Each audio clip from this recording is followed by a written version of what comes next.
kamigo. So andito naman tayo. Papunta tayo ngayon sa work natin. Yan, trabaho ulit. Balik back to reality. Yan. Sinashoutout ko nga pala ang mga bagong followers natin ng San Fernando Talisay. And yung mga bagong followers natin dyan, shoutout. And di bali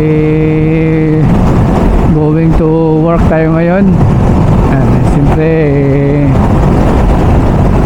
ang ating obligasyon sa araw-araw na pamumuhay natin, and trabaho para sa ating pamilya, and sa mga anak natin para makatapos ng pag-aaral. Kailangan kumayod para makapag-aaral sila na at makatapos ng pag-aaral nila.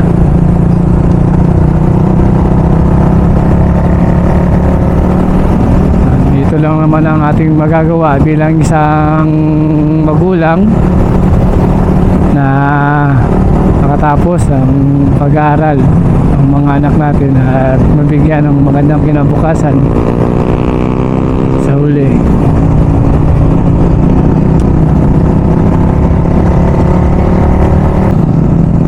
Sa mga gusto magpaayos ng cellphone dyan, sa mga followers ko, nandyan lang ako sa SM. Yan.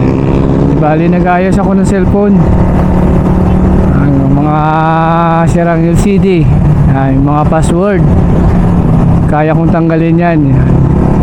Yung may mga iPhone dyan na may mga Apple ID, yan, tanggalin natin yan. Kaya natin tanggalin yung mga Apple ID na yan.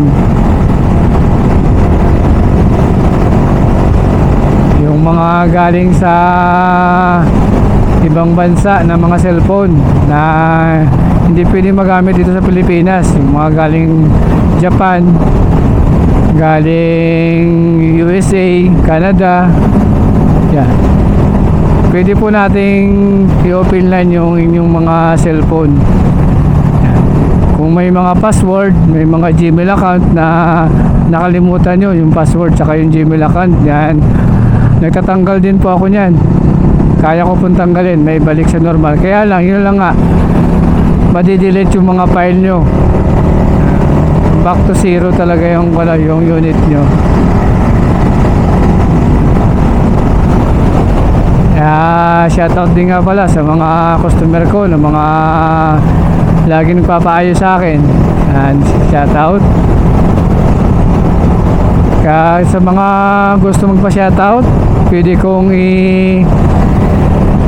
isama dito sa aking mga content ang mga shoutout nyo. Yan. Di bali ilalagay ko na lang sa video, i-screenshot ko tapos lalagay ko kung sinong gusto magpa-shoutout.